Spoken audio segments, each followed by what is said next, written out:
Hello and welcome back to the World Championship in Through the Ages. In my first game of the stage, I finished at the third place in a 4-player game, so not an ideal start, but of course there are still a lot of games to come.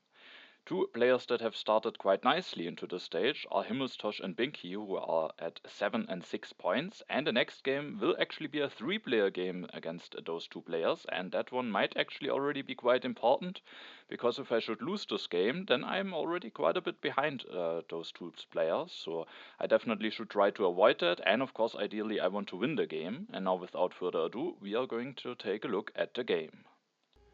I'm in the second position in this game, and first of all we can take a look at the leaders and wonders. And there's a little bit of lab synergy in H3 with Sid Meier, Steve Jobs and Marie Curie, but there's no Einstein, also no Bill Gates, also no spaceflight. There is a little bit of culture synergy as well with Fleming, Marlene Dietrich and the Hollywood. There's the Red Cross, there's also Gandhi to potentially hide behind, also Mandela is there. Then in H2 we have the Suez Canal, but no James Cook. There's no ocean liner service, no Harvard College, so two strong economical wonders aren't in there.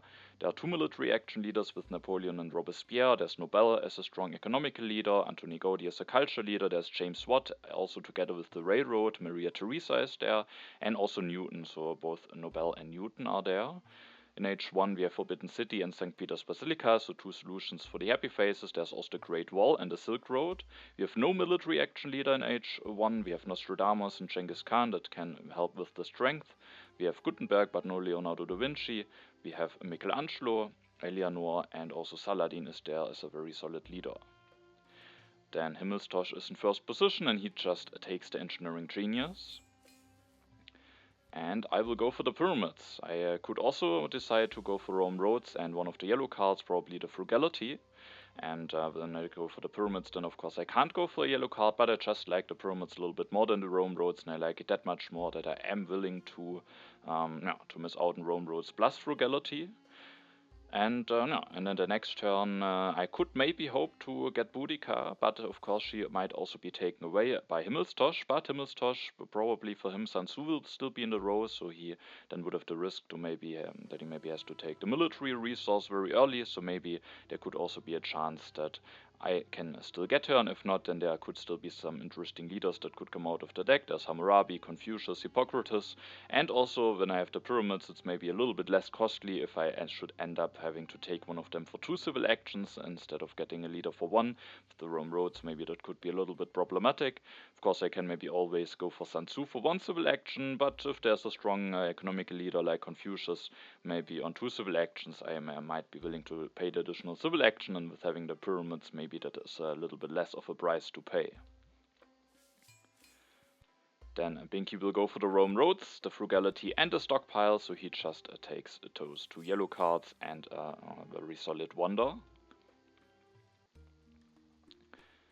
And Himmelstosh has to make a decision for the leader now, and he will go for Ashoka. He isn't willing to go for Boudica, maybe with the risk of then me going for Sun Tzu, especially because Sun Tzu then would be the only leader for one civil action. And he is also willing to go for the Colossus. There is the Suez Canal in there, it's the only wonder available for one civil action. He doesn't want to wait for the Acropolis or for an H1 wonder, and I mean he has the engineering genius, and with the Suez Canal in there, the Colossus is definitely a very fine wonder. Then with Himmelstosh not going for the Boudica, it means that Boudica is available for me. And also I have the knowledge now. I don't have the knowledge. Binky also doesn't have a leader, so he could potentially go for Sun Tzu, but there are some very interesting alternatives for him, Confucius, Hippocrates, and even if he should go for him, I have the pyramids, which is a strong economical wonder, so I can maybe just put one worker into warriors and then finish the pyramids before I go for the second lab, and that wouldn't be too bad, so I was hoping that Binky wouldn't go for Sun Tzu. And with that, I was willing to go for Boudica. I think she is very solid. The flexibility makes her very strong. Of course, in 3-player games, there is the chance that I have to take her military resource a few times. But if I should manage to invest those very nicely, that can still generate quite a nice amount of value. And with that, I was not willing to go for Sun Tzu or pay an additional civil action for Hippocrates and Confucius. There's also Saladin coming down the row, which is a very strong leader to get early on, but I'm not willing to pay 3 civil actions for him, and so he very likely will be taken away before my next turn. And then I just build a mine and increase my population, so just normal stuff. I draw the Reign of Terror and the Legion tactic. Binki makes an interesting decision here because he actually builds the first stage of the Rome roads instead of building the first mine. So that's definitely an interesting decision. He then goes for Confucius and plays the stockpile for one additional resource and food. With the additional resource, he then will be able to finish the Rome roads at the next turn. I'm not really certain if that is the best way to go, because he could also just build a mine and get the additional resource production already this turn, and who knows, if he opens something like development of markets, he could then still finish the Rome roads at the next turn, so maybe that might snowball a little bit quicker for him. But maybe he wants to be able to finish the Rome roads and then still have one free civil action. Maybe he's eyeing one of those leaders coming down the row, and could maybe even hope like Michelangelo to get as a leader at some point. So maybe that could be a reason. Or maybe with having the Rome roads and with getting the additional resource production from there, maybe he's even just willing to delay the mine for quite a while and have the population elsewhere. So that could be reasons. But I think I maybe would just start with building the third mine here. Then he draws 2 cards. Himmelstosh will go for Ashoka. He will take Saladin. Now, of course, the interesting question will be: is he willing to elect him for the additional civil action at the next turn, or does he want to keep Ashoka, maybe for one or multiple turns, to maybe get additional food and resource out of him? And for now, he keeps Ashoka, and the additional resource will also allow him to potentially already finish the Colossus at the next turn.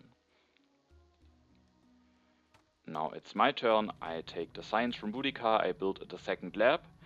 And then I have some civil actions left, and the question is, how do I want to spend them? Instead of building the second lab, I could also consider just going for a printing press. Thanks to the additional science from Boudica, I can invest into that immediately. But there's maybe not the biggest synergy available for that. There's no Shakespeare. I think that is a very important leader for the printing presses. There's also no Leonardo in Age 1. There is Antoni Gaudi, there's Fleming, Hollywood in Age 3, so there's a little bit of synergy, so it could be considered. But I just didn't like it too much, with Himmelstosh having the Colossus, with Binki having Confucius. The event deck might be flipped very quickly, and so I rather didn't want to invest into printing presses, and then maybe at the cost of potentially being the weakest and a little bit behind in economy. And then, of course, the question is, how else do I want to spend my civil actions now? I definitely thought about Nostradamus here. He is a very solid leader. I have the Reign of Terror in hand, an event that works very nicely together with him. And so I definitely could think about him, and then maybe just take the theology, or maybe just increase my population as the last civil action. On the other hand, I thought there might actually be quite a nice chance that I can still take Nostradamus for only one civil action at the next turn, because Binki maybe wants to finish the Rome roads now that he already started working on it, and then he has only one civil action left. And even if he doesn't want to finish the Rome roads, maybe he still wants to do some other stuff than going for Nostradamus for 2 civil actions. And at the end, I actually just grabbed the iron for 3 civil actions. I wasn't too happy about this choice. It can definitely be very solid, because I have an additional science from Boudica, so I'm guaranteed to be able to go for it already at the next turn. But I wasn't too happy because, first of all, in Age 2 there's no Harvard College and Ocean Liner service, as we said at the beginning, and I think iron is even stronger when there are some strong economical wonders in Age 2, and now there are not that many, so the iron production is maybe not that important. And also, Himmelstosh at his next turn might very likely finish the Colossus already, otherwise he doesn't even have that easy a way to get out of corruption. He could, of course, maybe increase population and only build a stage of the Colossus, but he might very likely finish it already, and with that I might have to already take the resource from Boudica at the next turn, and then maybe it's not that easy to go for iron and the resource, but I mean, maybe I can manage to go for both of it. So I wasn't too happy about the iron, but at the end I still thought maybe it's just the best that I can do it this turn. Now I can maybe just start some nice production, then finish the pyramids, and hopefully I still will manage to get some nice value out of Boudica, even if Himmelstosh manages to, or if Himmelstosh will finish the Colossus at the next turn. And then I was also hoping to maybe get Nostradamus at the next turn, and maybe also the Swordsman. That could be nice. Those could be nice to have for the Legion tactic. Binki seeds in the development of planning is revealed. The options for that are development of science, trade routes, and markets. And Binki chooses to go for the development of trade routes. And then he will finish the Rome roads. That means that he won't go for Nostradamus, and to get out of corruption, he also increases his population now.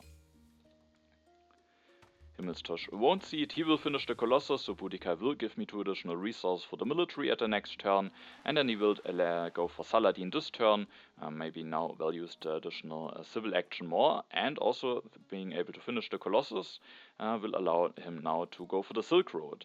And as we can see, I actually finished the Colossus without the Engineering Genius, and he took the development of markets from the development of planning to be able to do this. Otherwise, he maybe would have had corruption issues. I mean, maybe he could have just taken development of science, he could have still finished Colossus and then gone for the Silk Road, but maybe he rather wants to have the additional resources here, and now he can still use the Engineering Genius in the Silk Road, and with the additional civil actions from Saladin, the Silk Road definitely could be quite a nice wonder for him. Now it is my turn, and as you can see, I'm actually willing to seed the Reign of Terror into the deck. There's of course a little bit of a risk. I have no free population and I could miss out potentially on the development of religion. But I will go for Nostradamus this turn. I thought it could be nice to maybe push the deck a little bit, and I think maybe I also was just hoping to see some developments. The early turns are already a little bit a while ago, so maybe I also was hoping for something from that. And then the development of settlement is revealed. I go for the swordsman, and I actually take the development of science from the development of planning. So interestingly, all the players took a different choice from the development of planning. I think that's something that doesn't happen too often.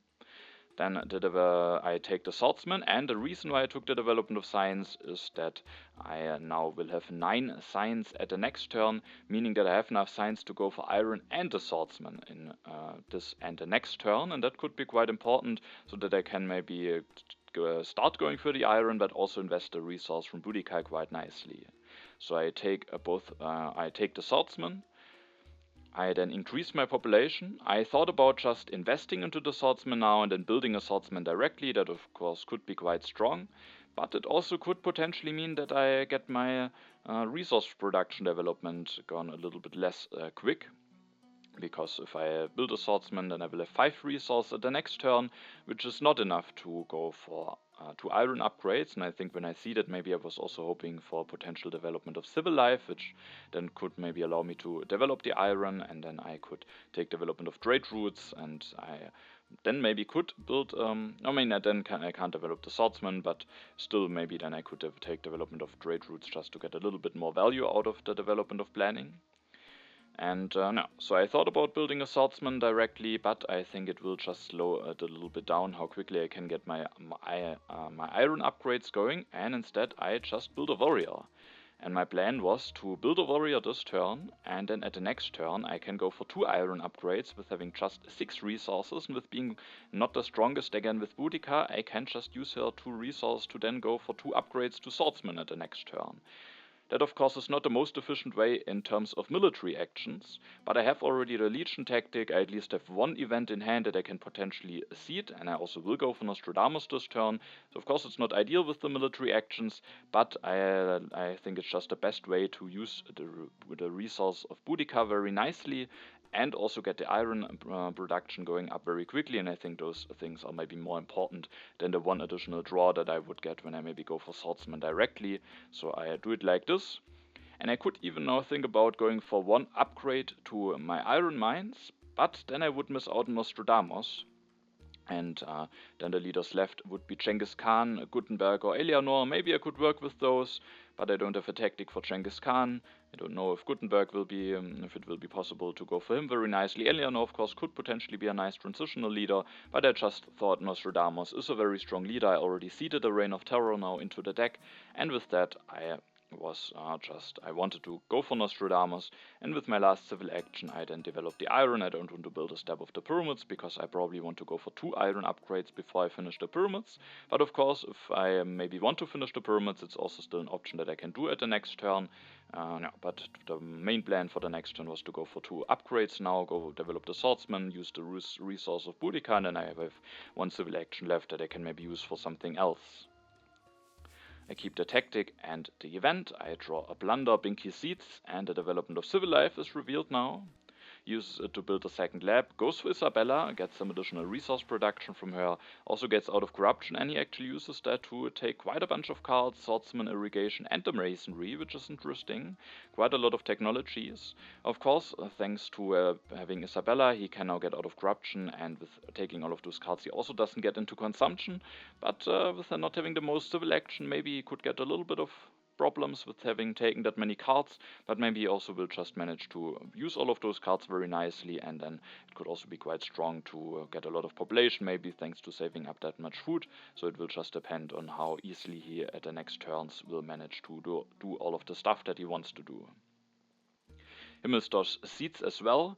I thought about electing Nostradamus already, or I didn't really thought about, because I think taking the 2 resource from Boudica is just too strong, but of course now I don't see what my opponent seat, but I think the 2 resource from Boudica should be more valuable.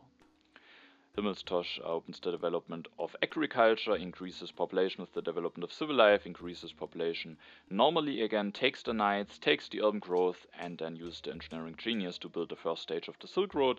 The next one he can even potentially just finish the Silk Road, get some additional science and culture production going, or he can maybe do something else.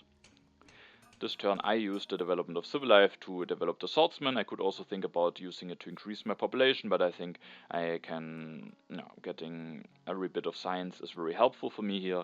And even without using it for additional food, I thought that there will be very likely 2 turns left for me in H1, and then I hopefully should still have enough food left to get 2 more population out, one maybe this turn and then another one in 2 turns. I then start going for some iron upgrades. I don't want to finish the pyramids first.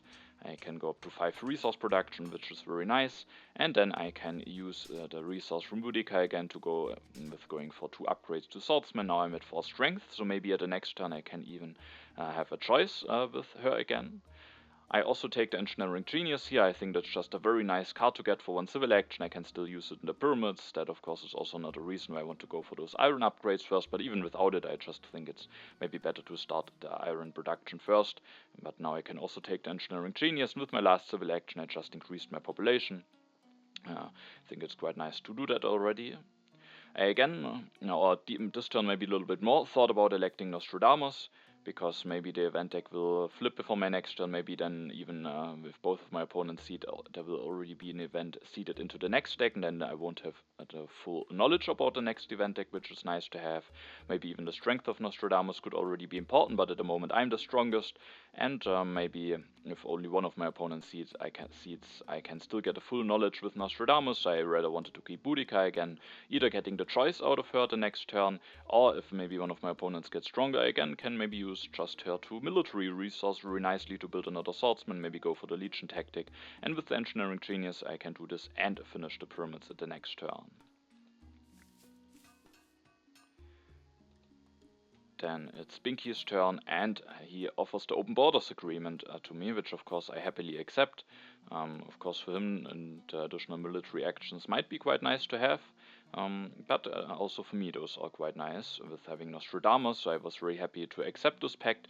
But maybe Binki offered it to me because he went for Isabella, there is a Suez Canal, maybe he has already seeded some colonies into the deck, and then maybe he rather wanted to have me the additional military action than Himmelstosh. Himmelstosh has the Colossus, has the colonization bonus, so maybe he's the bigger threat for the colonization, and maybe that was the reason why he offered this pact to me. I'm of course very happy that I get this pact, especially with having Nostradamus.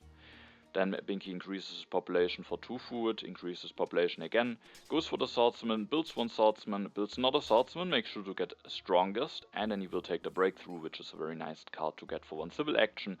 And with him getting stronger, it also will mean that I get the 2 additional resources from Boudica again at my next turn. Himmelstosh seeds, so the event deck is flipped now, the development of politics is revealed, I get some additional draws, another tactic, the naval trade agreement and aggression, maybe not the ideal cards, but no, still definitely not bad. And then Himmelstosh will go for the knights, doesn't want to finish the Silk Road this turn, instead rather wants to make sure to get stronger, reveals the heavy cavalry tactic, Then goes for bread and circuses, can build 1 for 3 with the urban growth, and with that he has still 6 resources at the next turn, and can potentially, also with having the additional happy faces from the bread and circuses now, just go for 2 more knights, and then he's actually quite strong, so I definitely have to be a bit careful about it, but with having the Legion tactic Nostradamus, I hopefully should not be in danger of any aggressions. But of course, with the Reign of Terror, and if Binki also maybe finds a nice way to get a bit stronger, then maybe I have to be a bit careful to not end up being the weakest. And then Himmelstosh also takes the reserves. With the Silk Road he can blade it either for 3 resource or 3 food, so that's definitely not bad. This turn I actually offered a naval trade agreement. I don't want to cede, I'm the weakest, and I also maybe rather want to push the border conflict with Nostradamus if I want to push it at all. And so I offered a naval trade agreement. It was a close decision if I, first of all, if I should offer it at all, and if yes, to which player. Because ideally, I mean, at the end I thought I should offer it to a player, because the 2 additional blue tokens could definitely be helpful for me at the situation, maybe in one of the future turns. But then the question is, of course, to which player do I want to offer it?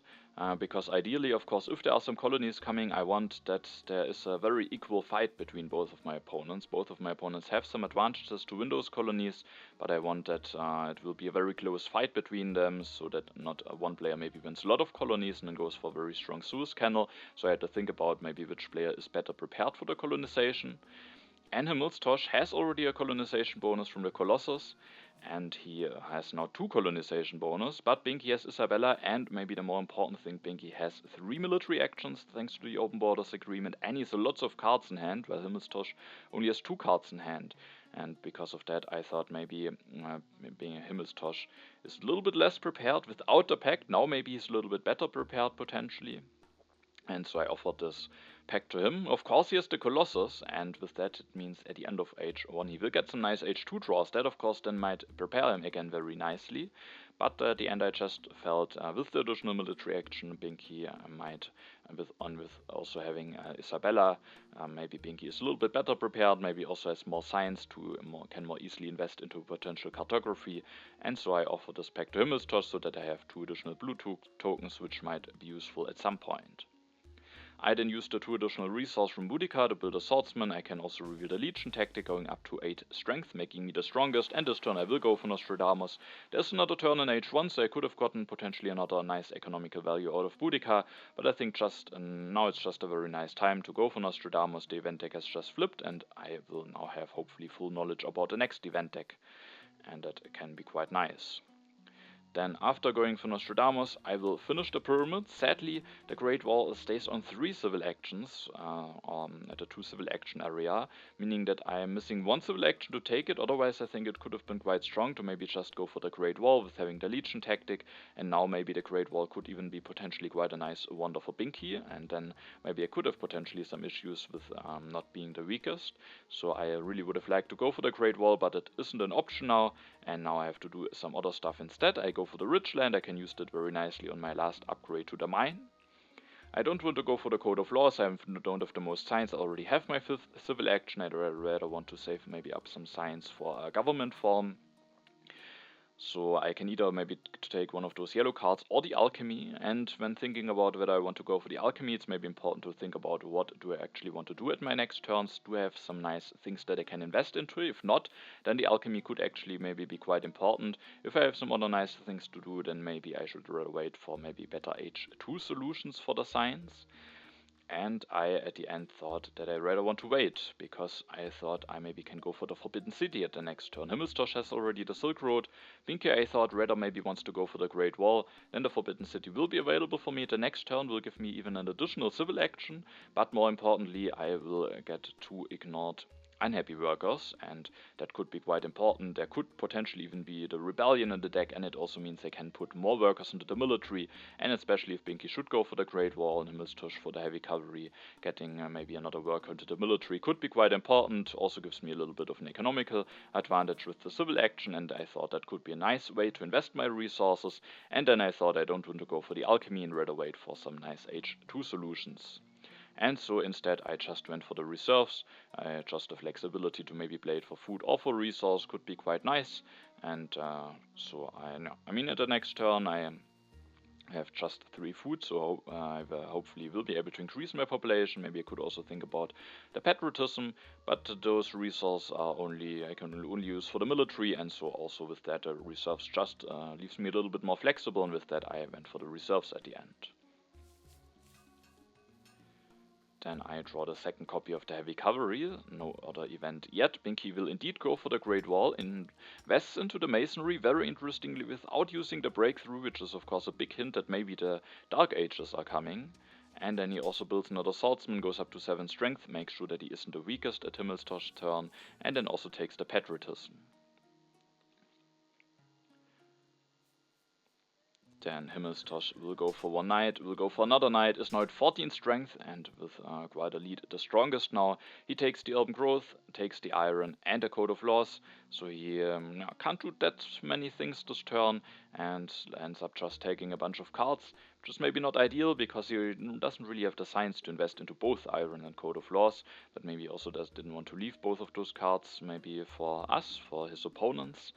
No, but it's maybe not the ideal turn, but he also probably doesn't have the nicest alternatives. Maybe he could even just think about taking the Rich Land for 3. That could maybe also be an idea, but then he would miss out on one of those cards for 2 civil actions, so definitely not an easy decision, and he just then ends up taking those 3 cards. Now it's my turn, and I have to think about if I want to seed or not, and I made a decision to seed the border conflict. I wasn't willing to seed it earlier, because then it could be already in this deck, and at the moment I thought maybe I'm not the strongest, and also the 3 additional resources might give my opponents quite a big boost. That might also be true later on, but I was hoping it will maybe take a little bit of a while until it will be revealed. Maybe I will have even a chance to be the strongest potentially, but it's maybe not that likely, but just because there's a little bit of time, and maybe I have a chance to get a Reign of Terror out, because at some point Binki will finish the Great Wall, and then it actually might not be that easy for me to avoid being the weakest, so getting the Reign of Terror out might be quite nice. Of course, then the border conflict might await at some point, so it's not ideal, but with the additional culture also that I get from Nostradamus, I at the end was willing to see it. And there are the Dark Ages revealed. It's also not too bad to see, because I think I would have just saved up some science during my turn, so getting that out is quite nice. Not a lot of science is lost, 1 by me and Binki, and even 0 by Himmelstosh. This turn I will go for 1 more upgrade to my Iron Mines. My mines are now fully upgraded, which is quite nice, and definitely an advantage that I have over my opponents. And then I will increase my population. There could potentially be rats in there, so getting another population out is quite important. And then I will indeed go for the Forbidden City and build 1 stage of it. And of course I could think about taking some cards, but I don't have the most science. I really don't want to take any of those technologies. I could potentially, of course, think about the knights, but Himmelstosh, who's right in front of me, has already the knights, so I thought I maybe have good chances to get the cavalryman at some point. And with having good resource production, I think the cavalrymen are just a nicer technology to get into. And I think also building the stage of the Forbidden City could be quite important, because that allows me to finish the Forbidden City at the next turn and also still have 3 civil actions left. So if there's a very strong card available, maybe in early government form or something like this, I can finish the Forbidden City. We're also going for that government form, or maybe another thing like scientific method could be quite strong to get early on. So I think also for that it's just quite important to already build a stage of the Forbidden City. I then draw some cards, the Call to Arms. I mean, with the Nostradamus bonus could maybe be an event to see it. On the other hand, I also wasn't too happy to push even under the Strength event, with Binki maybe getting the Great Wall at some point. He will use the Frugality this turn. I could have potentially ended the age just to maybe make him discard the Frugality, but it's not that an important card, and so I rather was just looking at myself when making this decision. And then he will go for Warrior. Copies the Legion tactic, is now 10 strength. For the moment I am still stronger, but he leaves himself with just enough resource to finish the Great Wall over the next turn, and then I will actually be the weakest, so I could potentially get hit by the Reign of Terror, which is definitely not ideal. Age 2 starts, Himmelstosh gets some additional draws from the Colossus, and I was very unhappy to see that he actually has found a war immediately. And there's a very, very early war over territory. I'm not sure if I have even seen that earlier for war ever before, because Age 2 just started at this moment. The Colossus draws just gave him this war, and he can go for it immediately. He is at 14 strength, and sadly, of course, the strength of Nostradamus doesn't help me in this war, so that could definitely end up being quite problematic for me now. Himmelstosh will play the reserve for resources, just finishes the Silk Road, gets some additional science production going, and he can't easily increase his strength. 14 strength might already be enough, and he even takes Saladin to go up to 16 strength. At my turn, I still wanted to push. On one hand, it could be quite bad. The call to arms could hit me later on, with Binki now going for the Great Wall. On the other hand, if I don't see it, then maybe just I will get hit by the Reign of Terror. Now I maybe still have a chance to push the Reign of Terror out of the deck before Binki will get stronger. And I'm also still Nostradamus, and I get some culture for the seeding. So I made a decision to seed the call to arms into the deck. I was a little bit afraid of a rebellion, but Binki, for example, also sitting at 2 unhappy workers, so he would also get hit quite heavily by that. And with that, Himmelstosh is only seeded 1 event, and with that I was willing to seed. Sadly, there's not a Reign of Terror revealed, instead a strategic territory. Himmelstosh was probably willing to bid the warrior, I guess, and maybe has then 1 H1 colonization card, but Binki is able to win it, and he wins it for a swordsman and 2 colonization cards. Doesn't want to pay a resource, because then he maybe could not finish the Great Wall, but like this he wins the territory, and he also still has enough of a resource to finish the Great Wall at the next turn. I will finish the Forbidden City this turn, otherwise those 2 workers are unhappy and I can't do anything about the strength. But sadly I also can't, even then, not do a lot about the strength. I could now build a swordsman, and then I would be 10 strength and I would still lose 2 yellow tokens, so it doesn't make a difference for the war. It does make a difference if I am able to defend against an aggression or not, so for that I definitely should consider building a swordsman, but sadly for the war it doesn't help me. Even if I maybe now go for warfare and develop it, build a swordsman, I still would lose 2 yellow tokens, so I can't really do anything about it, and I didn't want to invest my science into the warfare.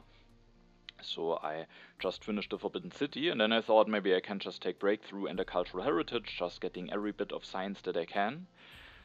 But I think I can't do this, or it would be very risky to do that, because as at a row we can see that there are both copies of Selective Breeding there. I have no food solution. Binki has the irrigation in hand, but he didn't commit to it already, and Himmelstosh has actually no food solution at all. So if I don't grab one of those copies of the Selective Breeding, Binki maybe could grab one. He could maybe also say he doesn't want to grab one, go for the irrigation, but he can still invest into the Selective Breeding, and of course he also knows that he will, if he takes one of those, deny one of the other copy either to Himmelstosh or to me. And that I thought it could be quite likely. I was hoping maybe he wants to go for the Republic, maybe for an early revolution.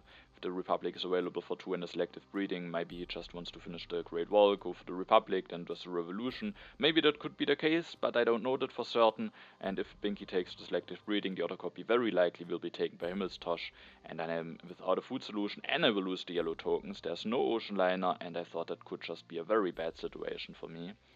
And even though I really would have liked to maybe get some additional science, I at the end just thought that I have to take a copy of Selective Breeding. I took this copy, because that leaves the Republic on 3, because now that I have taken a copy of Selective Breeding, I thought it might actually be quite nice if Binki takes this one, because I rather want to have Himmelstosh missing out on the copy of Selective Breeding than Binki. Binki has the irrigation as an alternative, and Himmelstosh doesn't have any alternative, so I gave Binki now the opportunity to grab the Selective Breeding for 2 civil actions, but I let the Republic stay on 3 for him, so that he doesn't have this option that easily available. He can't finish the Great Wall now and go for the Republic.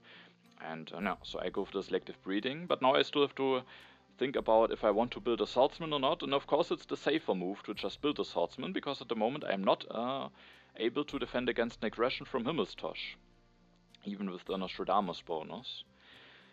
But committing into another swordsman without knowing if I really need this for tactic is quite bad. Not drawing 3 cards with Nostradamus could also be potentially quite bad.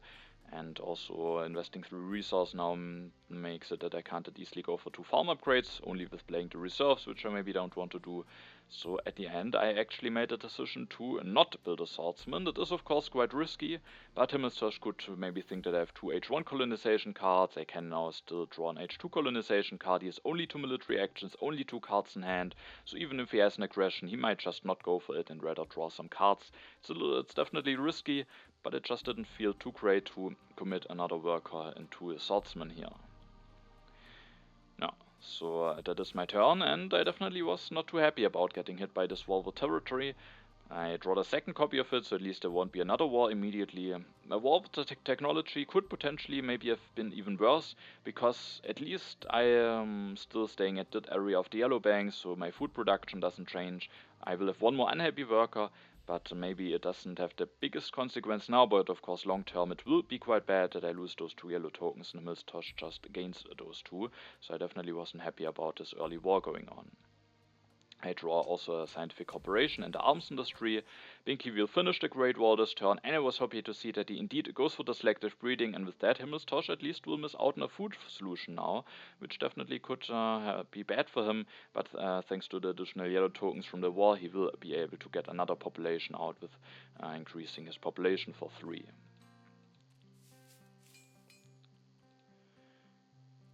Himmelstosh steals 2 yellow tokens. Now I was a bit afraid that he will go for an aggression, but he doesn't use his politics phase at all, and then increases population, goes for the Code of Laws interestingly, doesn't want to go for the Iron first, but takes the Cultural Heritage for some additional science, and also the Republic could potentially do a revolution at the next turn, but it doesn't look like that. He takes the civil action from Saladin, maybe he rather wants to go for some Iron upgrades first.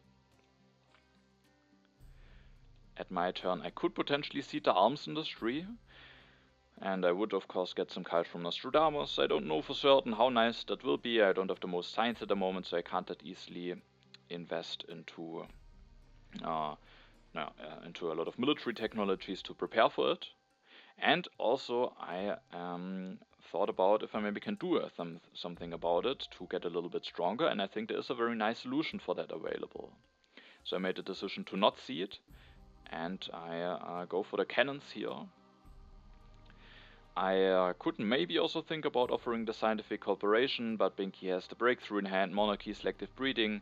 Himmelstosh has the cultural heritage, so at the moment I was a little bit afraid, especially because I won't develop a technology this turn, but I will keep it in hand, and maybe I can offer it with one of the next turns when I then maybe will indeed discover a technology. And no. And at the moment I'm the weakest. The Reign of Terror could of course be revealed before my next turn, but if it is not, then I actually have a chance to get stronger, and I will do that with the Railroad. I think the Railroad is quite nice, because there's not only the Reign of Terror coming in the next event deck, there's also sitting the Call to Arms and the Border Conflict, so I think the additional strength from the Railroad could be quite strong. It gives me a chance to increase my strength while also improving my economy at the same time, so that is a nice feature of the Railroad, which I think is quite handy in this situation. And with that I was didn't see it, and was hoping that maybe there's a chance that the Reign of Terror won't be revealed before my next turn. With my last civil action I could now already think about building a stage of the Railroad, but at the end I took the efficient upgrade. I think it's a close decision. It could be quite useful maybe to have the additional civil action already for building the Railroad. But the efficient upgrade is still 3 additional resources that I can use nicely on the food upgrades. Also I take the card away from Binki, and he maybe still wants to go for upgrade to selective breedings, to coal, so I think the efficient upgrade is quite a strong yellow card for him, with only being on 3 resource production still. And so I at the end went for it, but I think it's a close decision, and building a step of the Railroad might also be fine. Instead of taking the cannons, I also thought about taking the breakthrough, just because every bit of science might just be very valuable for me. But there are only 2 copies of cannon, so having one could be quite important, especially because I'm still a bit behind in strength. I mean, I will get the Railroad, but there's also the case that Binki, who is behind me, has the Great Wall, so I would give him the cannons very easily. That could potentially be quite dangerous. Now there's still a chance that he might miss out on the cannons, and so I at the end rather took the cannons. But I also really would have liked to have the breakthrough, but I wanted to have the cannons. I really wanted to have the Railroad here to prepare for those events.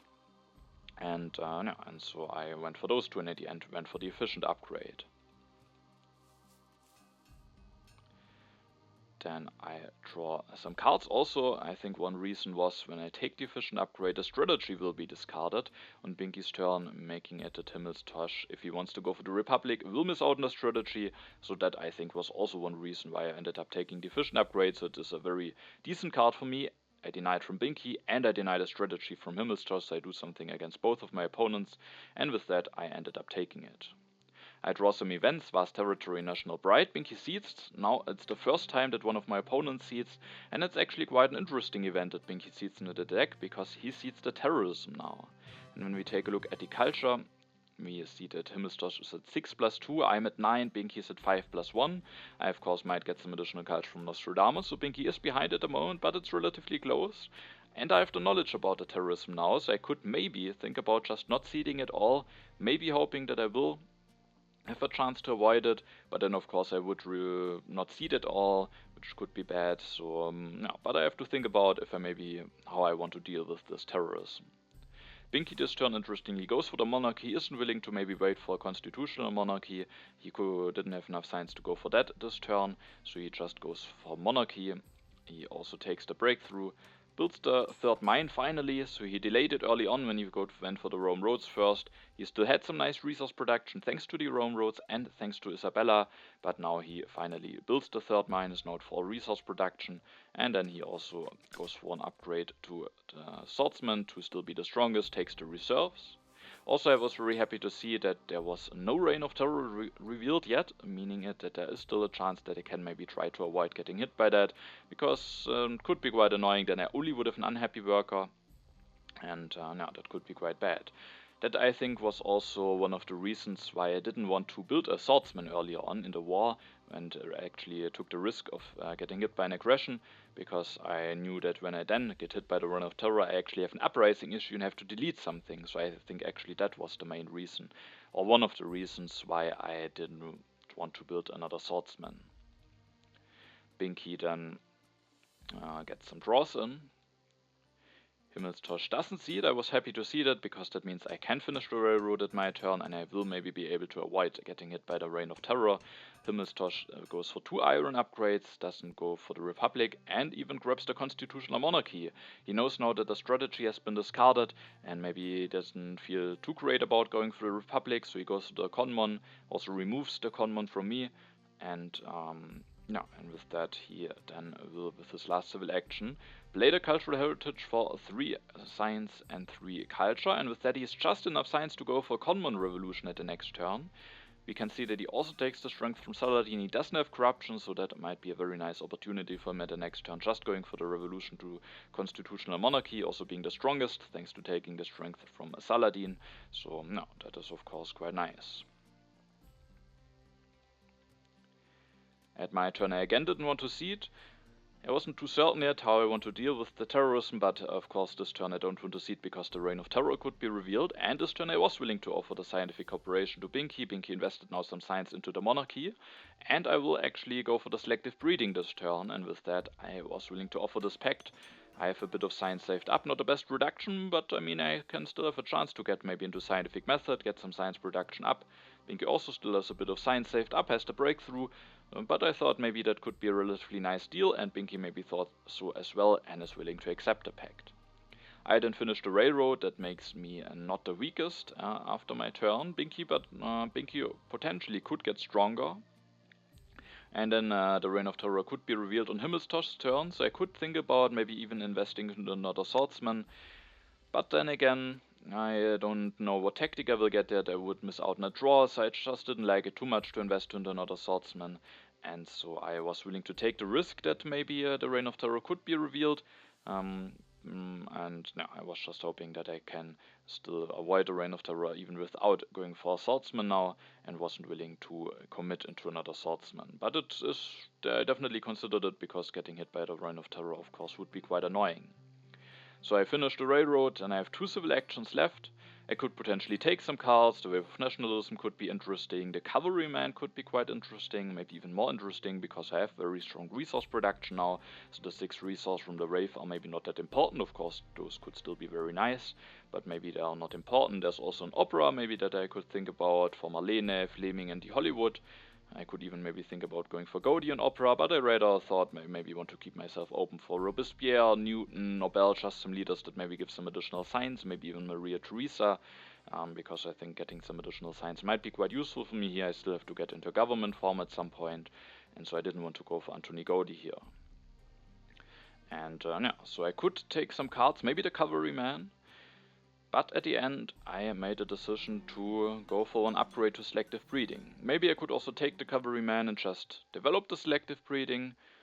But I thought it could be quite nice to go for this upgrade now, because I have now exactly 10 resources at the next turn, and I was definitely hoping that maybe one of the copies of Scientific Method is revealed at the next turn, and then I could go for 2 upgrades to Scientific Method at the next turn, and with already having gone for the food upgrade now, I then in 2 turns will have enough food to increase my population. So I thought it could be quite nice to get the farm upgrades already getting in this turn, and I was willing to miss out on the Cavalryman.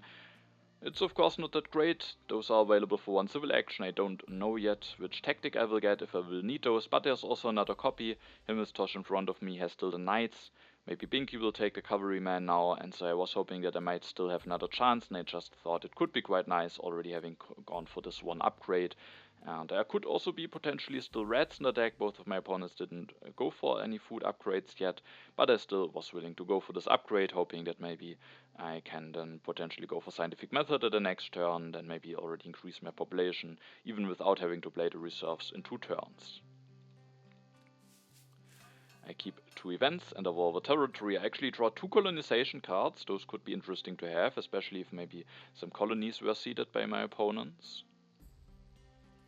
Binki doesn't see it, he will go for the team sports interestingly, develops the team sports, builds one that will make sure that he is the strongest. That also means that at Himmelstosh's turn there is a danger that I will get hit by the Reign of Terror, which could be a bit bad.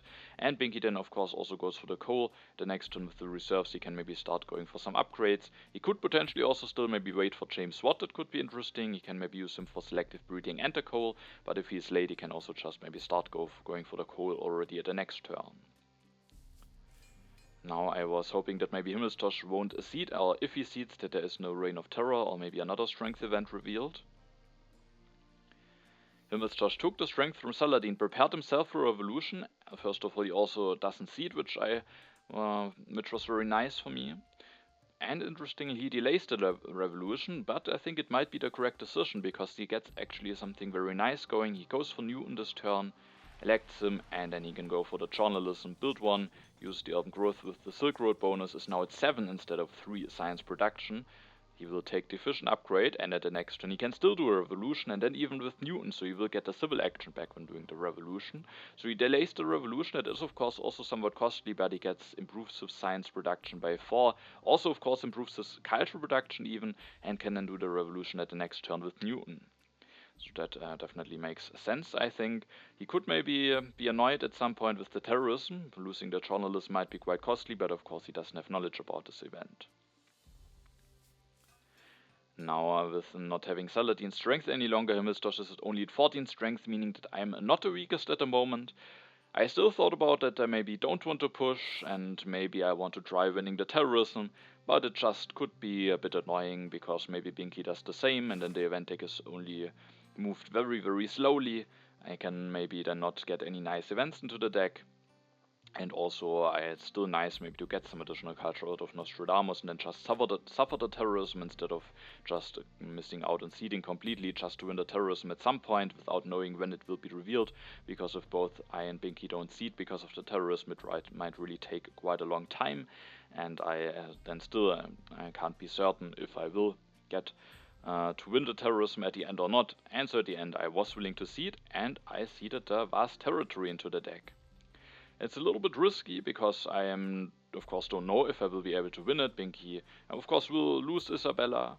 I also was hoping that maybe there is enough nice stuff for him to do that he won't go for the navigation at his turn, but there's of course the danger that he will go for the navigation. Himmelstosh still has the Colossus bonus, but I have drawn those 2 colonization cards now, and also one of the main reasons was that I just thought it could be very strong for me to win this territory. I lost those 2 yellow tokens to the war early in this age, and then getting some additional ones could be quite nice. And I also was looking at Maria Theresa. I thought maybe I want to go for her at the next turn, and then with her it also might be quite nice to win the vast territory. So there's definitely the danger that maybe one of my opponents will win it, but I also thought if I should maybe manage to win it, and maybe I'm even willing to send a Legion tactic or something like that, then it could end up being quite strong for me. And yeah, and so at the end I seeded it, and also maybe I was hoping to get a Reign of Terror out now. But there's no Reign of Terror yet, instead the reds are revealed, so sadly the food that I invested into the last turn is now lost, so that is not ideal, but maybe also not too bad, and maybe also nice to see the reds revealed now, because otherwise I would have maybe saved even up more food. And there's just a scientific method revealed, as I was saying at the last turn. I was hoping for that, and it has been just revealed. It is quite costly to go for it. I thought about us maybe going for some other alternatives, but I just thought it is very nice to go for that. I can invest into it very cheaply with the scientific operation pact. It also will maybe help me to get more out of this pact, and I just use my civil actions to invest into something this turn instead of maybe just taking a lot of yellow cards or something like that. So I thought it's still nice to go for the scientific method. I don't think I have the free workers to go for journalism, and so I will go for 1 upgrade. And the best for myself could maybe be to go for 2 upgrades. But there's also the alternative to go for the revolutionary idea. Going for the 2nd upgrade is something that I want to do at some point. And so when I now go for the revolutionary idea, I basically only get 2 signs out of it. I of course get 4 signs, but I could get 2 signs with an action that I want to do at some point anyway. And going for the revolutionary idea, I have to take it and to play it, and I only get 2 signs more than going for the upgrade. So normally it would maybe be better to go for the upgrade, but there are 2 reasons why I want to take the revolutionary idea. First of all, I deny it from Binki, and I have the scientific cooperation pact with him, so getting the revolutionary idea might be quite nice for him, but that actually isn't even the main reason. The main reason is that when I go for another upgrade now, I'm at 11 signs, and Binki has the potential to go maybe for 2 technologies at his turn. And if he does that, then I will be at only 9 signs, and even with the Scientific Cooperation Pact, I have not enough signs to go for the Constitutional Monarchy. So even though the Revolutionary Idea only gives me 2 additional signs in this situation, those 2 additional signs might actually make the difference between being able to go already for the Conmon at the next turn, or maybe having to wait another turn. And with those 2 reasons, I at the end was willing to go for the Revolutionary Idea. But I think normally it might be better to just go for another upgrade, because it also gives 2 signs and it's an action that you want to spend anyway. And I invest in the scientific method, and it is of course a bit bad with knowing that the terrorism is coming. So with that, of course, I, as I said, consider to maybe not seed at all. But it could still be quite annoying, and I have relatively good production, so maybe I just have to rebuild it at some point. Of course, not ideal, but I don't want to miss out on those upgrades, and I also don't want to maybe skip seeding for quite a while, and then that could also be annoying. So I just this turn basically decided that it will suffer by the terrorism. It will be quite costly, but I was still willing to get those upgrades going in now. I keep the tactic and the 2 colonization cards. I draw 2 events that I can potentially seed. Binki will seed, and that means that now the Reign of Terror is revealed. Himmelstosh will lose a population. That was also one of the reasons why I wanted to push. I thought it could be quite annoying for him, losing a population. He has no free population, has to lose something now. Maybe he can just lose a warrior, but that's maybe still not ideal. And so that I think is quite nice that he gets hit by that now, and I was happy that I didn't get hit by it at the time when I was the weakest. And then Binki will go for the Suez Canal, probably has a strong H2 colony in hand, and also he seeded, of course, and I also saw what he seeded, and he seeded a developed territory too, so another colony, and he goes for the Suez Canal, but that costs him some civil actions, and that means that he doesn't go for the navigation, which I at least was happy to see. And then he develops the coast. He only develops 1 technology, meaning even without a revolutionary idea, I maybe could have gone for the Conmon, so now in hindsight, with knowing that, maybe it could have been better to not take the revolutionary idea. On the other hand, if maybe I would have gone for that, then maybe Binki would have been, maybe it would have been more likely that they would have gone for 2 technologies, but with wanting to go for the Suez Canal, with maybe having a strong colony for that, it wasn't that easily possible, so maybe, and also it not that easily possible to grab the revolutionary idea, so maybe at the end it could have been a better decision to just go for the upgrade. Himmelstosh this turn will go for the revolution finally, has 1 civil action left and uses that to take the rifleman. He only has the knights for now, so getting another military tech is quite important. This turn I will go for a new leader. I will go for Maria Theresa, and so I want to push 1 more time, especially because I thought it could be quite nice to get one of those strength events out. The call to arms, I would even lose 1 civil action now, which would not be ideal, but I could still manage if I get hit by that. But it could be quite nice to get the border conflict out, so that I can, even when I switch to Maria Theresa and stay at 13 strength, so that I can't get hit by that. So I was willing to seed and seeded the emigration into the deck. Hopefully, and until the time it will be revealed, I will have a way to fix my happy faces. Sadly, there's no border conflict revealed, instead a call to arms. I get 1 more draw, the popularization of science. This turn I will also go for the architecture with the scientific cooperation. It only costs 4 science, and I still have maybe the potential to build some urban buildings at some point. No, of course I also still need science for government farm, but I thought I maybe can afford it, also with getting a little bit of additional science from Maria Theresa. So I go for that. I go for Maria Theresa, I will elect her. I will also go for another farm upgrade. Getting as much food as possible is of course very nice with going for Maria. And now that the border conflict hasn't been revealed, I think I have to build a swordsman sadly now, because with upgrading all of those things it would be very costly to get hit by the border conflict. And so I definitely wanted to avoid that. Wasn't too happy about committing to another swordsman. On the other hand, when the vast territory will be revealed, maybe I want to send a lot of them away anyway. Maybe I'm willing to send a legion, so it's maybe also not too bad to just build another swordsman here. Then I again keep the cards and the tactic, and I was very happy to draw the fortifications tactic here. Of course, I could maybe also work with the conquistadors, and with having a little bit of swordsmen, it's maybe also even not that much worse for short term, but of course, the long term, the fortifications is a lot more efficient. Now I can maybe even just send all swordsmen away if I want to for the colony, and then just transition very nicely, have the cannons already in hand. Now I don't have to pick the cavalryman necessarily, so I was very happy about the draw. But I don't have an event, so I can't push it the next turn, which could potentially be nice to maybe push the colony already out of the deck. Binki seeds, the border conflict is revealed. I don't get hit by that. Himmelstosh will get hit by that. Binki gets 3 additional resources. Those are actually quite nice for him. That allows him to finish the Suez Canal even without having to play the reserves. So he finishes that, and we can see that he will get the autonomous territory. So that is of course a very strong colony to have for him, especially with only being on monarchy. Can finish the Suez Canal also very efficiently with the masonry, and he will gain 5 additional resources, and with those resources he can even go for some upgrades after going for the colony. He goes for 1 upgrade to Colas, now it's 7 resource production, also upgrades the warrior to be at 18 strength, develops the selective breeding, making use out of the pact, and then he will also take the patriotism.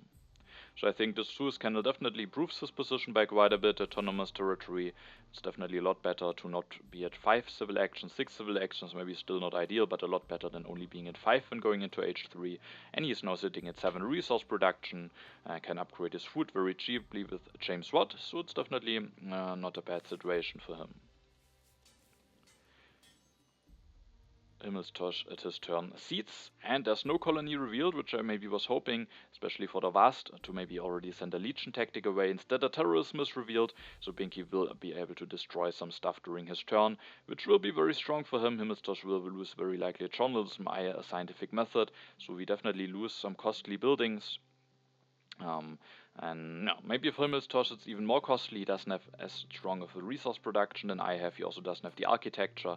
So I think for him rebuilding the journalism will be a lot more costly than for me if I maybe want to rebuild the scientific method. And now Himmelstosh is willing to take the cannons even for 3 civil actions. Maybe doesn't want to give them to Binki with him having the Great Wall.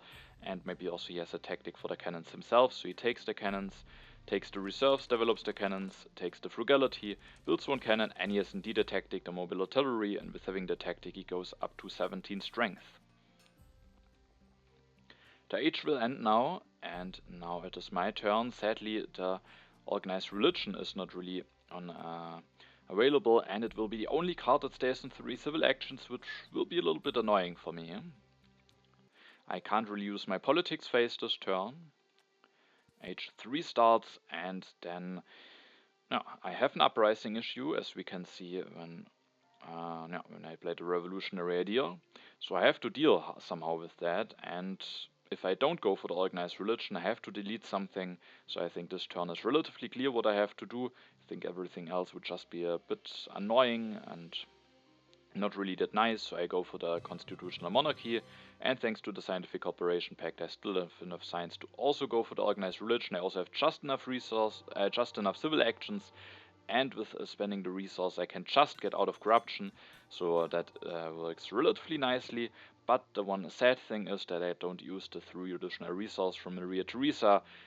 But I think this turn maybe I just have to go for that. I also miss out on the Air Force, which of course can be quite bad, but at least I have the fortifications tactic now. And no, and no, I mean, I'm even at least I'm sitting at 8 civil actions now. For military actions, I have solid production in every area of my economy. I am the culture is still relatively close, so I was relatively happy about my position. Himmelstosh doesn't have that great of an economy, especially not having any food solution is quite hurtful for him. And Binky is quite a solid position, especially if he gets some science production going. He might have quite a strong economy, but I thought I have a position that I can work with, especially now that I have finally a government form going. And no, so sadly I miss out on the Air Force here, but just deleting something and then not going for the organized religion I think is not really an option here, and so I just go for this turn, but sadly don't have a way to use the resource of Maria very nicely, but maybe at the next turn I can then start building some cannons potentially. I draw 3 cards, and I don't draw any more colonization cards, also no impact, but I draw the mechanized army tactic, which is definitely nice to have. Maybe I will miss out on air forces now that the first copy will be gone, but now if I get tanks, I have a very strong tactic that I can work with, especially now with maybe going for fortifications first anyway. The military lines also could be interesting, however, if I will offer it, then the scientific cooperation will be cancelled, and with that, I maybe rather just want to keep it in hand for now. Binky will take the first copy of Air Force, it's only available and only costs him 2 civil actions. He also will take the computers for 3 civil actions even, and then goes for 1 upgrade to his mines. Maybe he wants to deny the computers from Himmelstosh. It would give him a very big boost with a Newton. Also, I could potentially go for them, and now Binky can upgrade his science production very, very nicely at the following turns. Is prepared for some leaders like Sid Meier, Steve Jobs, Marie Curie. So I think it definitely is, of course, quite nice to get the computers going that early. At my turn, I also could stay weaker because I know that the 2 colonies are coming, so there's no strength event coming. And I was not too happy to see that already the second copy of Air Force are revealed, which now very likely will be taken away by Himmelstosh, but I was very happy to see one other thing. But first of all, the vast territory is revealed, which I also was happy to see, and I was, I think, maybe even willing to go all in. I don't remember the exactly, or maybe the Legion tactic and the 2 cards. I definitely was willing to bid quite a lot for that, because I think that will just be very nice. And just in general to get more yellow tokens, but of course especially also with having Maria Theresa, and I was very happy that I even get it for only the Legion tactic. I could have also sent 2 swordsmen and 2 cards, but I rather wanted to send another swordsman. I maybe don't need those that much anyway. With going for the fortifications tactic like that, I can keep the 2 colonization cards in hand. As said, the air forces I was unhappy to see, but an interesting card that is in the row is this early oil that we can see. And thanks to the Scientific Cooperation Pact, I will have enough science to go for that. I have the railroad, and that could potentially be quite strong. So I was hoping that I maybe will be able to get it, and that I find a nice way to get into it at my next turn. Himmelstosh then takes the revolutionary radio, that makes sense. He also takes the air forces, he rebuilds the journalism. That one is just very nice for him to have with having Newton, but he also has to rebuild it for 8 resource, so I think that is actually quite bad. Interestingly, he is not willing to take the mechanized agriculture for the 3 civil actions, maybe just has more important stuff to do, doesn't want to miss out on those 2 cards, doesn't want to miss out on the journalism, but of course that could backfire if that also gets denied, and then he might again be stuck on the current amount of population. Maybe he also felt like he's a little bit behind in economy and with being on low population, so maybe he also was just willing to take some risks, and at the end is willing to not take the mechanized agriculture, is interestingly developing the rifleman, maybe just to make space in his hand, and then takes the engineering, which of course can potentially save him quite a bit of resources. He doesn't take the oil away, definitely has more important stuff to do, and at my turn I don't want to offer the military alliance, so I skip the politics phase and I will go for this oil immediately. Investing into it now means that I can't go for the cannons this turn, which again will maybe be a little bit annoying, but I can hopefully still set myself up to defending against one aggression. And so I just wanted to get this boost going immediately. I can develop it, upgrade it, going up to 14 resource production. That will just be very, very strong. And also my scientific method got destroyed, and that one I also wanted to rebuild immediately to maybe get some more value out of the Scientific Operation Pack, to get my science production back, and maybe most importantly to be able to go for the cannons maybe at the next turn. And then I will increase my population. I want to use the resource from Maria. It's not that ideal because I don't really need a swordsman for the tactic, but I need it to be able to defend. Being 11 strength behind would be too much. Like this, I can defend against aggression, but only against one, so a double aggression could potentially be bad, but I was hoping that I won't get hit by that. And I wasn't willing to miss out on the oil just to prepare for that. So I was willing to build a swordsman so that I can at least defend against one aggression.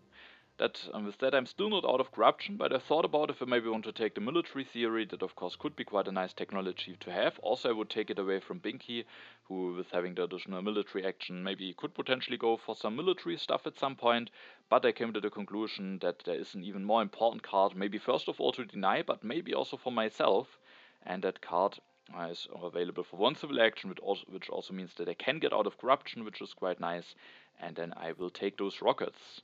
I think that's the even more important card here than the military theory. It's also available cheaper, and I think he didn't get the cannons. Now he also misses out on the rockets.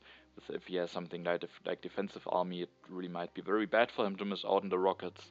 And also, it's not only a denial. I think the rockets are also very nice for me because I have a very strong production now, even with the additional resource from Maria on top. So just investing into rockets instead of cannons might be quite nice. It will get 2 additional strength out of every population that I will put into the rockets instead of the cannons, and it also will give me a lot of additional strength, and this may be even better for me than getting the military theory. So I thought, no, those rockets are just a lot more important than the military theory, and so I end up taking those. I keep the 2 tactics and both of the colonization cards. I get quite a nice draw. The war with culture could potentially be nice to have in case maybe I get some additional military actions and maybe manage to get a war going. On the other hand, both of my opponents already have the air forces, so maybe getting a war going won't be that easy, but I have an impact that I can see it, so it's definitely a fine draw. Binki Seeds, the developed territory, is revealed now that was seeded by him earlier.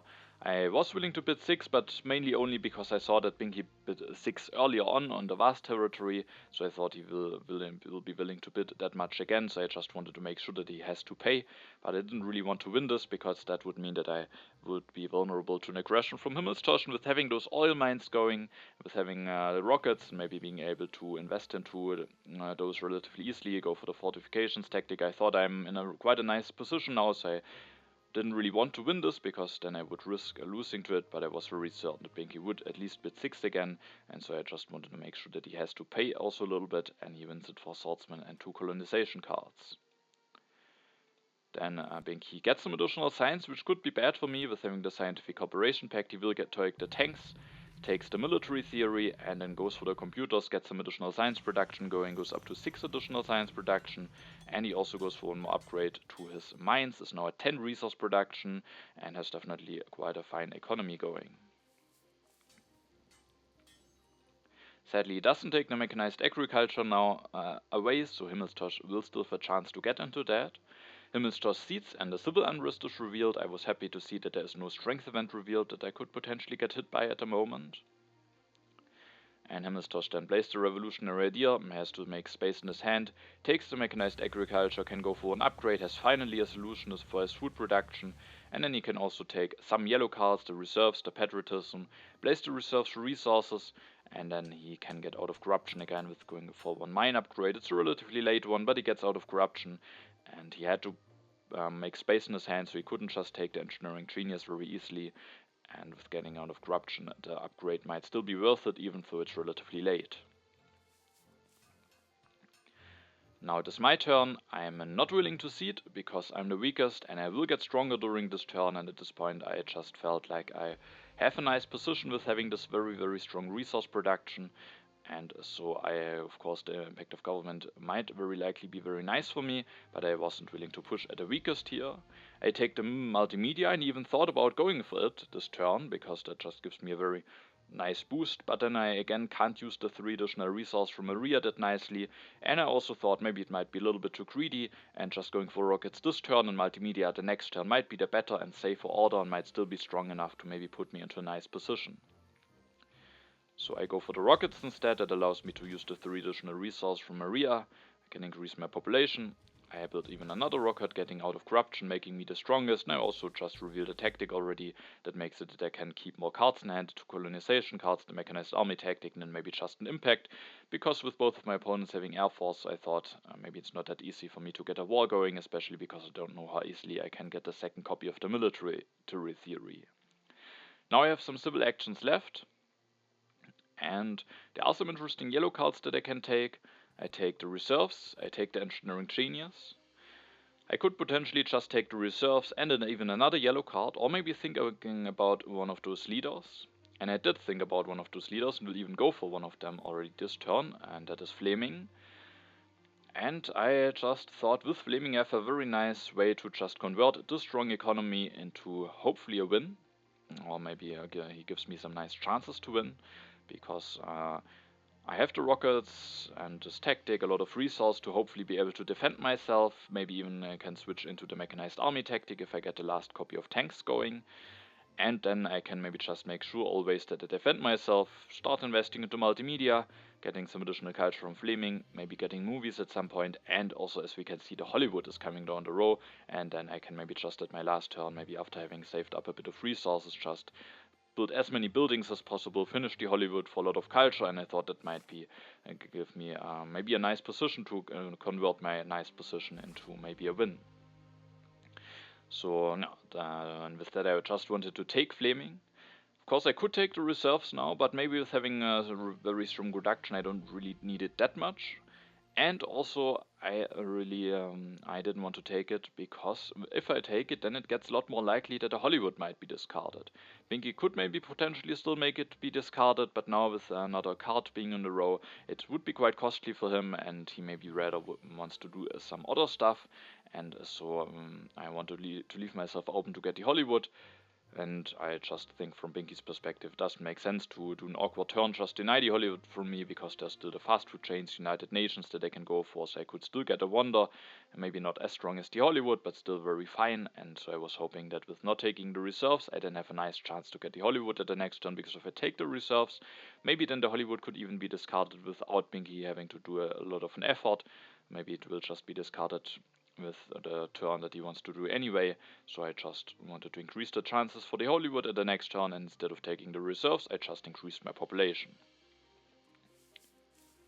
And at the next turn I was hoping that I maybe can invest into multimedia, switch to Fleming, take the Hollywood, and then hopefully be in a nice position.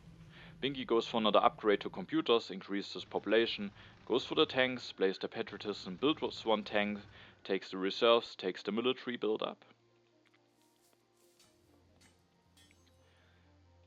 And then at Himmelstosh's turn, he's the weakest, but he's still willing to cede, but there's no strength event. Instead a prosperity, which gives some additional food for every player.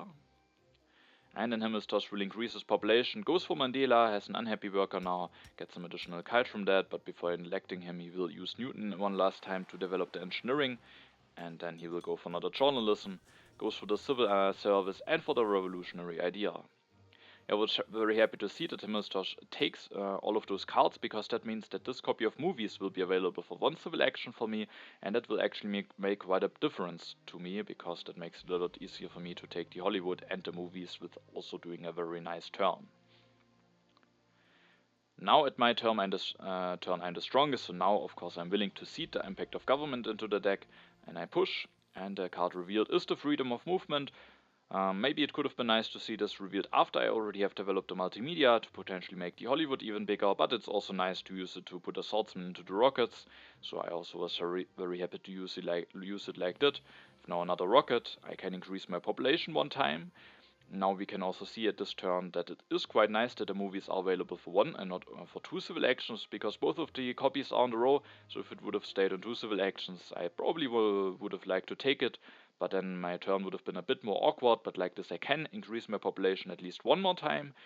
Then I switch to Fleming. I can go for one multimedia. I have now still one free population. I will put this into the rockets using at least one additional resource from Maria. I have just enough resource to do that. And then I have just enough civil actions left to take the Hollywood and to take the movies. And with that, hopefully I can invest into movies at some point, get a lot of cultural reduction, and get a very big Hollywood at the end. And if the movies would have stayed in 2, then I wouldn't have the free civil action to increase my population. that would maybe mean that I have corruption, I can't use the resources from Maria, and I also don't get the value out of Maria with increasing my population, so it would have been a bit awkward. So I was very happy that the movies are available for one civil action for me, and I was very happy about my situation. Maybe I can even get tanks at the next turn, which makes me even more safer for the military. I was hoping that Binki won't take them away, or he actually can't take them away, and Himmelstosh maybe also has more important stuff to do. He could take them away, but maybe I can also survive with just being on rockets. At the moment I have a lot of strength lead anyway. And yeah, so that was my turn. I also draw 3 cards, which is nice. And the cards are sadly no impact, but no. So not the greatest draw, but hopefully I can also be still in a nice position without a nice impact. And a bit surprisingly, Binki is actually going for a war this turn. He didn't get the rockets yet, but he has the tanks and he has the military theory, and with that he can go for the war. He also has the freedom of movement, puts a worker from computers into tanks, so is willing to sacrifice a computer here, goes for the military build-up, develops the military theory, builds another tank, destroys a farm, plays the reserves for resources, builds a swordsman, reveals the classic army tactic, so he's just enough of everything, resources, food, civil actions, military actions to get this war going with 2 classic armies, and is now at 57 strength. So that is definitely quite a bit dangerous now, and he even has enough science to go for air forces with the reserves, enough resource to go for 2 air forces. So if he has another war, then he is, then he could even go for another one at the next turn potentially. So I have to be very careful now, because Binki definitely got a little bit of a surprising strength push going here. No, but I had the reserves in hand, so I was maybe the less attractive target, and if Himmelstosh would leave me the tanks, then I could also tie in the war, so it is probably the right decision for Binki to go against Himmelstosh, because he first of all doesn't have that much repopulation, and also maybe can't that easily go for that much strength. Now we can see how Himmelstosh defends. He seeds, maybe hoping for something nice, but it's not something nice, instead something bad. The immigration is revealed that I seeded earlier, but at least Himmelstosh also can still use the freedom of movement. He uses that to put agriculture into bread and circuses. With that he has some free population, uses the frugality. With that he's just enough food to get 2 population going, develops the air forces, plays the patriotism, can build a cannon, builds an air force, and he can even build another air force, so he can get a decent amount of strength going. He's now at 46, but he still will lose quite a bit of culture. And also his problem might be that he isn't that nicely prepared for a second war. He takes the patriotism, but even with the patriotism and even with the Silk Road bonus, he is missing 1 resource to go for a cannon and an air force at the next turn. And with that he can't go for that much strength, can only maybe go for a cannon and maybe a little bit more, so maybe like plus 10 strength at the end for 56, but that is of course not that much, and Binki can go for 2 air force at his next turn, so no, so that might potentially be quite problematic for Himmelstosh, and of course I also have to be very careful and try my best to prepare for a potential war from Binki. But of course, first of all, I was very interested to see if Binki has actually a war. Of course, I have Fleming, and with him I can take a look at his hand, which I wanted to definitely wanted to do to see if there is actually the threat of another war or not. I think that's very nice knowledge to have here. And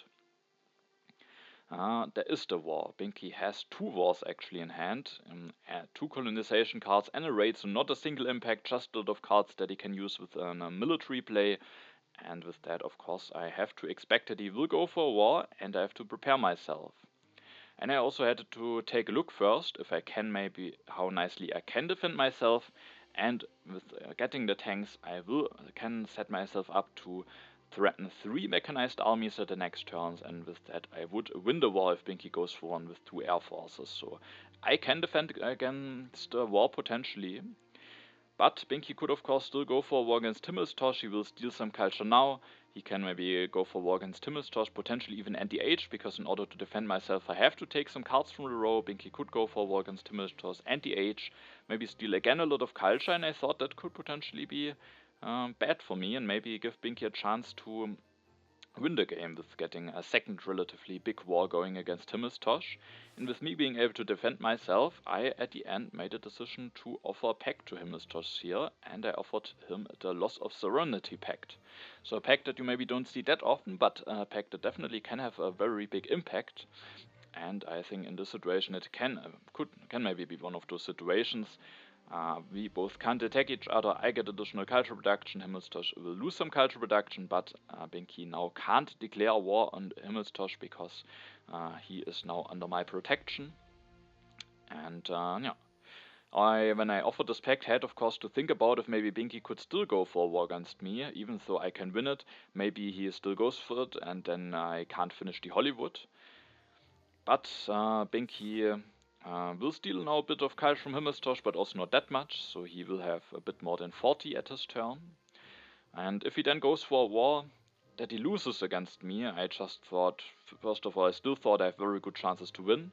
And second of all, Binki might have even quite a risk to actually lose the game when he loses a war just to prevent me from finishing the Hollywood, and maybe Himmelstosh could again have chances to finish before him.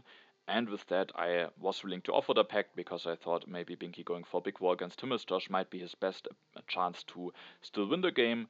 And I can prepare myself relatively nicely to defend against this war, and so I offer this pact, which I think is actually quite nice in this situation. I, to defend myself, have to take the tanks, I have to take the military theory, I also have to take those reserves because I want to threaten, as I said, 3 mechanized armies tactics. For that I need 2 more rockets and 3 more tanks. That costs me 35 resources.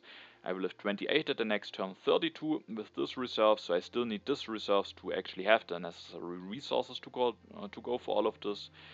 With offering this pact, also the scientific operation was cancelled, meaning that I now, in order to be able to go for tanks and military theory at the next turn, which I both need to defend myself, need the revolutionary idea.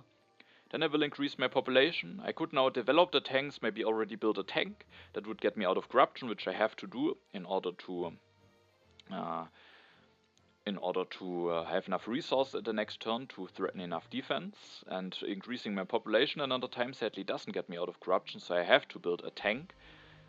But if I develop the tanks now and then there's no war, then I don't have enough science more to go for movies and military theory at the next turn. And with the impact of government coming, the military theory could be quite nice. Maybe it's not that important because if there's no war against me, then maybe I have very good chances to win anyway. But and also if there's a war against me, so. I still thought it's maybe better to just build a rocket. If I want to go for 3 mechanized army tactics, I might still need this rocket. I also need this rocket because I need 6 rockets to go for those tactics, and that also gets me out of corruption, and I don't invest into my science into the tanks yet. Instead I increase my population. Of course, to check if my defense works, I not only have to count my resources and science, I also have to check if I actually have enough civil actions to make it work, and it just works very nicely. I have just enough. I need 3 to play both reserves and the revolutionary idea. I need another 2 to develop tanks and military theory, and then I have 3 civil actions left. And I can then use those to get more population, and then I would have 4 population because I have already one free one, and with 4 population I have just enough to build 1 more rocket and 3 more tanks. With the military theory I also have enough military actions to do all of this, so yeah, that just all works very nicely. And also with building another rocket, now I'm at 42 strength, and with those defense cards I am able to defend also against an aggression from Binki. Binki has the raid in hand, but I'm not like this, can defend against a war and I can defend against an aggression, so I thought that I might be in quite a nice position now. I also draw 3 cards again, and I was very happy to see that I draw 2 impacts. The impact of culture could potentially be quite nice in case I go for the Hollywood and the movies, which I can also of course do if there's no war. Then of course I can just go for movies, build 1, maybe even 2 I think, and then finish the Hollywood, so that would be quite strong. And then the impact of culture would of course be quite strong, and the impact of balance also could an alternative in case the impact of culture doesn't work. And now it's of course interesting to see what Binki will do.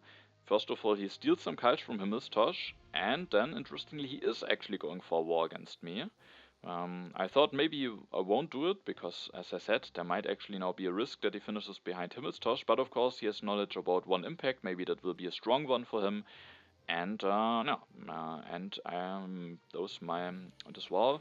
I think will very likely increase his chances to be finished before me. I still think I have very good chances to finish before Binky, but with just letting me finish the Hollywood, then maybe he doesn't have any chances to finish before me. Now maybe there are some chances. And yeah, so he goes for a war, but as I said, maybe with the risk of even losing this game at the end. And he then goes for Steve Jobs, elects him, goes for the Air Forces, plays the reserve resources, destroys two things, builds those two Air Forces, takes the democracy. With that he also will end the age, so that I get not another turn with my big production, because then of course I could defend against the war and then just finish the Hollywood at the following turn, and he can go up to 83 strength with going for those two Air Forces, but I will be able to go for more. Of course, we also have to think about of course, from Binky's perspective, he also doesn't know if I have the mechanized army tactic or not. He maybe can guess it, because otherwise it would have been very risky for me to offer this pact, and I think I definitely wouldn't have done it if I can't defend myself. So I think he maybe has to expect it, but he maybe can still have a little bit of hope that I don't have it, and so maybe that also influenced his decision. Now the age will end, and Himmelstosh won't use his politics phase, goes for the satellites, disbands some units to go for bread and circuses. That gives him also some additional culture production with Mandela, the religion as well. Maybe also prepares him for some other impacts, like impact of happiness. He plays the patriotism, then goes for rifleman, maybe improving his impact of variety, takes the modern infantry and takes the democracy. And now at my turn, I can of course only take a look at his hand, and I was a little bit surprised because I expected that he maybe doesn't have any defense cards in hand. But he actually has two, a War over Culture and an Armed Intervention, so he didn't have an impact to push, or maybe he discarded this impact now and didn't have an impact to push. That was nice for him. But I think maybe he made a mistake at his turn and missed out on something, because I think with him being able to defend against me, he maybe should have just cancelled the Loss of Sovereignty Pact, getting 2 additional culture reduction, and I would miss out on 2 culture reduction, because he can defend against an aggression from me, and Binky can still go for an aggression that isn't prevented by that pact. So I think no, there's actually, unless I'm missing out on something, there's actually no reason to not cancel the pact. So he maybe just missed out on it. It's definitely an easy thing to miss out on the option of canceling a pact, but I think it probably would have best for him to just cancel it, because he didn't use the politics phase in another way, and he has the defense cards that he needs to defend against me. So no, I think he maybe should have just cancelled the pact, and him missing out on that might actually have quite an impact on the game, because I now stayed at 9 culture production, meaning that now I can a lot easier make use out of this impact of culture. Otherwise I would be at 7, Himmelstosh at 9, so I really would have to think if I may be willing to cede the impact of culture just for 7 culture against Binky, but then Himmelstosh would get some additional culture out of this impact, or if I would just see the impact of balance, which is not that great of an impact, still a solid one, but not as great as the impact of culture. So no, I was definitely happy to see that this pact wasn't cancelled, but I think it probably would have been better to cancel it, unless I'm missing out on a reason why it is better to not cancel this pact. Then I can see the impact of culture. The impact of strength is revealed, interestingly. And I was happy to see that it was revealed after Himmelstosh's turn, because Himmelstosh actually got weaker during his turn. So he probably prepared for some other impacts, just made it that he gets more culture out of Mandela. Was maybe hoping that impact of strength isn't in there, but it is actually all on top already. And like this, I at least gain a +7, but Binky gains +14, so he gets a very nice impact now. After this turn, I would have been even the strongest, so then this impact would have been even better for me, but I was still happy that I at least get +7, that Himmelstosh didn't cede, and that he got weaker during his turn, so that they don't get 0 out of this pact. And then this turn I can defend myself. I think defending myself is definitely better than doing only a little bit of defense and then finishing the Hollywood. That would just be too big of a swing, and I can win the war, so I think it should be best to win it. And I go for tanks, military theory, destroy some stuff, still keep a relatively decent economy, and then I build a rocket and 3 tanks. I have enough resource for that. I can reveal the tactic, and that puts me at 87 strength now. Binki has at the moment even a little bit of a lead, and after the impact of strength was revealed, but I will get 9 culture at the end of my turn. I will steal culture from Binki, and I will get the impact of culture, so I was still very much hoping that I will win this game, but with Binki going for this war, it probably definitely got a little bit closer than it maybe would have been otherwise. And Binki, I was now interested to see if he has drawn 2 new cards that I don't have knowledge about, otherwise he can only go for the raid against Himmelstosh. So even if Himmelstosh would have cancelled the pact, maybe I could have still seen the impact of culture, because maybe Binki is the bigger contender. And also I kind of hope that maybe Binki goes for the raid and potentially destroys some culture reduction from Himmelstosh. So even then maybe I could have gone for the impact of culture, but of course I don't know if he has drawn something else, so I was now interested to see how he will use his politics phase.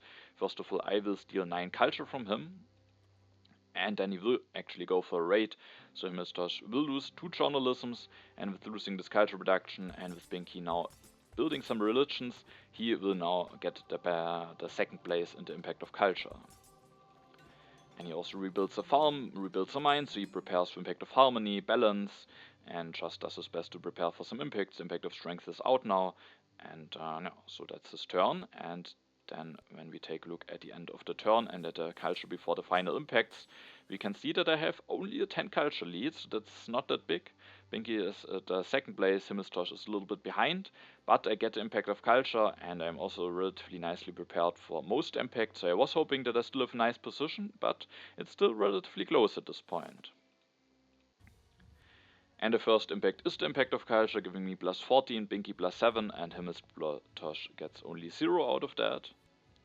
Then there's the impact of progress, plus 14 for me, plus 10 for Binki, and plus 18 for Himmelstosh, so that was maybe seeded by Himmelstosh, and he is now only 11 culture behind Binki.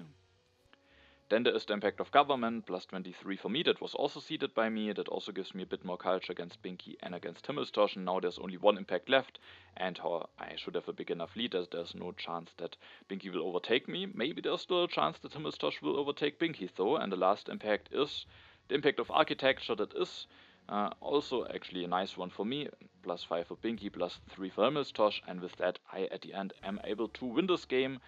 Binki is at the second place and Himmelstosh at the last place.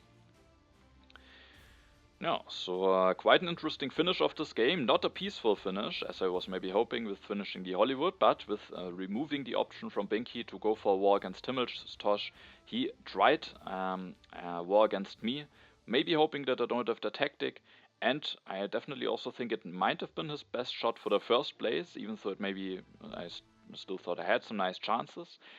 But as I said, I was maybe hoping that he doesn't go for that, because he could be at a risk of finishing last, and he was at the end only 12 culture before Himmelstosh, so he had a little bit of a lead, but it was a little bit dangerous. So interesting decision by him, but of course a win gives more points, and also at this point there are not that many games finished, but of course there were some other games ongoing, and depending on how nicely Binki evaluated his position in the other games, maybe he just thought he has to take the risk to win, because he maybe needs the points, that of course we don't know. But that could of course also be a reason to maybe take the risk of finishing last with maybe having a shot also at the first place, but at the end I am able to win this game. I have even a little bit of a lead, so even if I maybe even wouldn't have seeded an impact at all at my last turn, I probably would have won at the end, because then I maybe even would have won the impact of strength potentially, or Binki maybe would have to do some other stuff in order to overtake me in strength again. And I think the game went relatively nicely for me. I managed to get the iron production up early, used the resources of Boudica very nicely. I think she gave me 6 resources and 1 science during 4 turns. That's a very nice value to get out of the leader. Or maybe 5 turns if we also count a turn when I elected her. And then I had the resource production going, which was an advantage over the other players who only got their resource production going during Age 2. But then when there was this early war from Himmelstosh, the early war over territory, and then I definitely was worried, especially because there were also some strength events coming, and I was the weakest, but then I think the railroad was very strong in this game, giving me 5 strength, also increasing my resource production, and then with this early oil, giving me even a bigger boost, and I also think this early oil just helped me a lot. I had enough science. I think also the scientific cooperation pact played a very important part for that.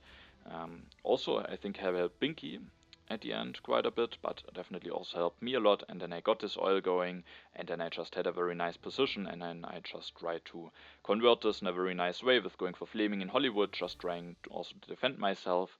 Having this mechanized army tactic was definitely quite nice, otherwise it could have been definitely a different story without having this tactic available, but I had this tactic.